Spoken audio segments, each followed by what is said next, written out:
L'entretien de 2F TV reçoit aujourd'hui Ismaël Bakayoko, expert en business consulting et également président de l'African MMA League, en abrégé AML. La question du positionnement du MMA en Côte d'Ivoire, c'est ce que nous allons évoquer avec lui dans cet entretien. Ismaël Bakayoko, bonjour. Bonjour, comment allez-vous? On se maintient.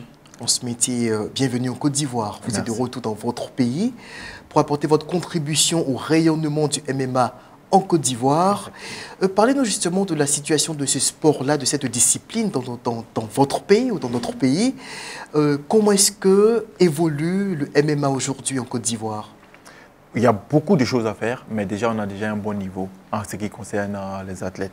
Depuis janvier, je suis venu ici et j'ai observé que les athlètes ont beaucoup de niveaux et juste il manque seulement beaucoup d'informations. Et donc, c'est l'une des raisons pour qu'on est là avec notre structure, l'African MMA League, pour pouvoir les cadrer, leur donner l'information dont ils ont besoin pour pouvoir exceller dans ce domaine-là. Beaucoup d'informations. Visiblement, les jeunes Ivoiriens sont très poussés ou sont très attirés par ce sport, le MMA. Le MMA, c'est un sport visiblement qui fait son bonhomme de chemin.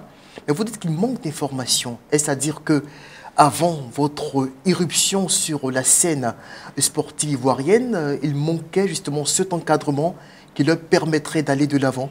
Absolument. Déjà, avant que je vienne ici, la première question que j'ai demandé, est-ce qu'il y a une commission d'arbitre? Il n'y avait pas de commission d'arbitre. Donc, comment on peut juger les combats? Une commission de juge, il n'y a pas de commission de juge. Une commission d'antidopage, il n'y a pas de commission d'antidopage dans ce domaine-là. Il y a toute une infrastructure qui vient avec ce sport-là qui n'existait pas ici en Côte d'Ivoire. Donc, les athlètes, ils s'exercent, ils s'entraînent, mais il n'y a pas de suivi. Les arbitres ne sont pas entraînés, les juges ne sont pas entraînés. Mais ils créent des compétitions et ils essaient de se débrouiller du mieux qu'ils peuvent. Mais, comme je dis, il manque d'informations. Et le mot information est utilisé ici pour ne pas aller trop en profondeur, dire exactement ce qu'il manque. Mais il manque vraiment, il n'y avait pas de structure autour d'eux. Il n'y a pas de structuration faite de la discipline. Et c'est ça qu'il fallait qu'on change. Donc on est là, depuis janvier, on est venu, on a essayé de mettre tout ça en place avant même d'organiser notre premier événement. Parce que c'est la base en fait, c'est la base. Tu n'organises pas les événements et sans vraiment mettre toute une structuration autour. D'abord tu mets la structure autour, l'entraînement autour et ensuite maintenant tu organises un événement pour qu'il puisse s'exprimer maintenant. On reviendra justement sur l'événement que vous prévoyez pour la fin 2023. Avant, en termes d'engouement, chez les compétiteurs locaux que vous avez rencontrés sur place en Côte d'Ivoire, qu'est-ce que vous percevez? Comment est-ce que vous jaugez le niveau d'engouement de ces jeunes-là qui aiment la chose et qui ont envie de s'y adonner, mais comme vous le disiez tout à l'heure, qui manquent d'encadrement? Vraiment, ils sont passionnés. En plus, avec l'essor de Francis Ngannou, Kamaru Ousmane, Adesanya, vraiment, Oli la machine, Cheikh Cissé, vraiment, et tous ils veulent vraiment se donner, ils veulent vraiment se donner au MMA. Moi, je n'ai pas cité Oli la machine et Cheikh Cissé parce qu'ils ne sont pas dans le MMA, mais ceux que j'ai cités, les trois premiers que j'ai cités, c'est des gens qui sont, c'est des modèles des leaders qui vraiment aident la jeunesse se voit en ces personnes. Ils ont de l'impact au fait sur la jeunesse. Définitivement, beaucoup d'impact. Et vraiment, la jeunesse ici veut devenir le nouveau Kamaru Ousmane, le nouveau Ngannou.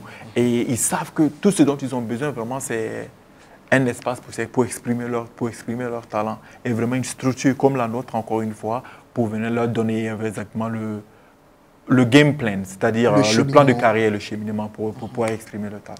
Et généralement, où est-ce que vous faites le repérage? Où est-ce que vous repérez ces jeunes talents-là? Dans les sous-quartiers, à l'intérieur du pays, à Abidjan, globalement? Nous avons commencé d'abord dans les sous-quartiers, aller à Bobo, à Yopougon, Koumassi. On a trouvé beaucoup de talents à Koumassi. On a fait le tour des salles. Ici en Côte d'Ivoire, il n'y a pas vraiment de club de MMA. Vraiment, c'est des salles de kickboxing, des salles de Muay Thai. Ils ont peut-être un espace à l'intérieur où les jeunes font un peu de MMA et tout. Donc, on est allé les recruter dans toutes ces salles-là. On a environ 64 combattants dans notre base de données. Et maintenant, il fallait les tester, voir à peu près les niveaux et choisir les meilleurs de ces 64-là pour vraiment les mettre, pour vraiment essayer de les aider, les encadrer et les motiver, pousser à ce pour qu'ils puissent se développer. À ce niveau, j'ai envie de vous demander, vous dites que vous recrutez dans les sous-quartiers, dans les quartiers dits populaires d'Abidjan notamment. Est-ce que vous pensez de façon objective que le MMA ou que ce que vous avez initié peut contribuer à canaliser cette jeunesse-là qu'on juge un peu délinquante en marge de la société? Absolument, c'est l'objectif en fait de canaliser cette énergie-là. Je peux prendre moi-même mon exemple. Dans ma jeunesse, j'avais beaucoup d'énergie et les gens ne savaient pas à l'école comment gérer cette énergie-là. Et quand j'ai commencé les arts martiaux, mais cette énergie a été canalisée de manière positive. Et c'est cette expérience-là que je veux venir partager avec cette jeunesse ici-là, leur montrer que les arts martiaux, en général, leur permettra de canaliser cette énergie. Le MMA, c'est le domaine que je maîtrise, donc c'est pour ça que je mets ça en avant. Mais tous les arts martiaux peuvent les permettre vraiment de canaliser cette énergie-là. À travers les arts martiaux, on peut vraiment éloigner ces enfants-là de la violence, en fait. Et quelles sont les spécificités qu'apporte le MMA justement pour contribuer à atteindre cet objectif que vous êtes fixé? Avec Selpen Money, payez vos factures CIE et SODECI 24 heures sur 24, 7 jours sur 7. Téléchargez immédiatement l'appli Selpen Money sur Play Store ou App Store. Ouvrez votre compte bancaire à Selpen Finance SA pour bénéficier d'un crédit cash électronique jusqu'à 60 000 francs CFA pour le paiement de vos factures. En plus, vous avez droit à des services bancaires de qualité et de transfert à 0,9% en Côte d'Ivoire, ainsi que dans tous les pays de la CEDEAO à travers nos partenaires. Téléphone 27 22 41 55 85. Premièrement, la discipline. Ça vient avec la discipline. Aussi, c'est un métier honorable et bien rémunéré. Juste si on se base seulement que sur ces trois-là, la discipline, un métier honorable et bien rémunéré. La raison pourquoi ces enfants-là sont dans la rue, c'est parce qu'ils n'ont pas de moyens. Ils n'ont pas de moyens, ils ne sont pas disciplinés, ils n'ont pas de structure.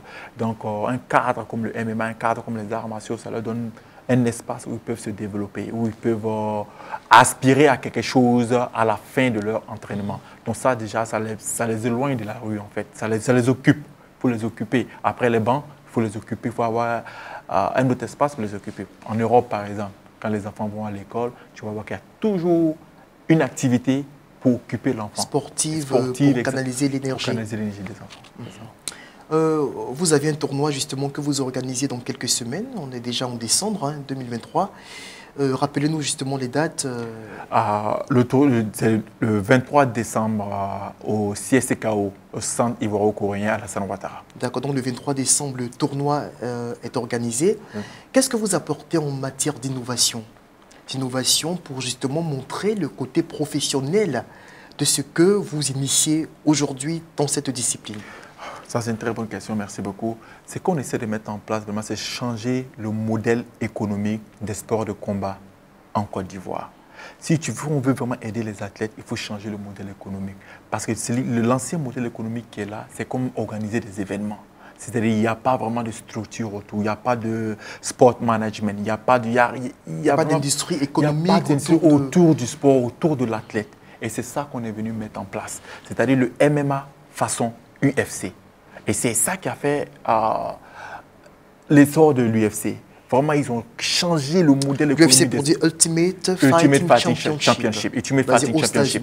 Basé aux États-Unis, créé depuis 1992 par Dana White. Quand Dana White est venu, il a changé le modèle économique des sports de combat. Et actuellement, maintenant, tous les sports de combat essaient de copier ce modèle économique-là. Donc nous, ici en Côte d'Ivoire, on doit quitter dans l'ancien modèle économique et maintenant rentrer dans le nouveau modèle économique des sports de combat. Et vous allez voir, nos athlètes seront mieux rémunérés, les sponsors vont venir vers ces sports-là. Pourquoi maintenant? Parce qu'on est en train de mettre en place une plateforme de marketing pour ces sponsors-là, pour qu'ils aient de la visibilité et en même temps, à travers nos athlètes, ils aient de la visibilité, ce qui donne un bon revenu à nos athlètes, au sport de combat en général. Est-ce que l'environnement global que vous avez trouvé ici en Côte d'Ivoire, est-ce qu'il vous semble justement favorable à l'essor de cette initiative que vous mûrissez? Définitivement, il est favorable. Comme je dis toujours, c'est les informations qui manquent. Il est tellement favorable, tellement facile à implémenter. Enfin, je veux dire, au-delà des athlètes, avec les autres acteurs qui sont impliqués plus ou moins dans la filière MMA déjà, peut-être avant vous ou après vous, enfin ça dépend, c'est selon. Est-ce que vous avez l'impression d'être compris, d'être soutenu dans cette vision? J'aime bien la question, j'essaie de la répondre un peu diplomatiquement. Non, je n'ai vraiment pas l'impression d'être soutenu, mais je n'en veux à personne. Comme je dis, l'information, ce n'est pas simplement au niveau des athlètes. Quand une structure vient, tout le monde se sent menacé. Pourquoi? Quelqu'un qui vient avec une organisation vraiment tout est bien organisé, tout est bien organisé, ils ne savent même pas comment compétir avec ça. Donc au lieu de chercher à apprendre, on essaie de combattre. Donc pourtant on est venu ici pour travailler ensemble, pour aider toute la jeunesse ensemble. Donc tout ce qu'il y a à faire en fait, c'est, moi je prends ça fair play. Mon objectif c'est d'éduquer, d'enseigner et d'enseigner. Donc tout ce que je peux faire c'est donner les informations, faire du mieux que je peux pour aider, ne pas rentrer dans la polémique, me concentrer sur l'objectif. Et l'objectif, vraiment, c'est d'implémenter ce sport ici en Côte d'Ivoire et d'aider cette jeunesse-là. Et donc, les autres, je me dis, avec le temps, on va s'aligner. Avec le temps, on va s'aligner. Comment voyez-vous le MMA en Côte d'Ivoire d'ici, dans les 5 prochaines années, par exemple? Dans les 5 prochaines années, avec le plan qu'on entend de mettre en place, je vous dis que la Côte d'Ivoire sera le Las Vegas de l'Afrique en matière de sport de MMA. On a trop de talent ici. C'est pas trop ambitieux? Non, même pas. Même pas, je vous jure qu'on a trop de talent. Il y a des éléments ici, quand je les vois bouger, je dis, mais waouh, qu'est-ce qu'il faisait depuis là? Pourquoi depuis là, il n'a pas encore...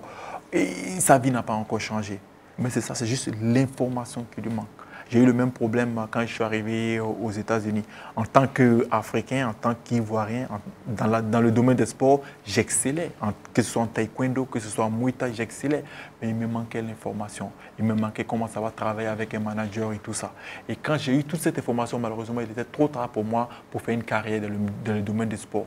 Mais j'essaie maintenant de venir redonner cette information à la jeunesse ici pour ne pas qu'ils commettent les mêmes erreurs que moi. Un mot sur l'AML que vous dirigez avant de conclure justement. Ce sera certainement le mot de fin.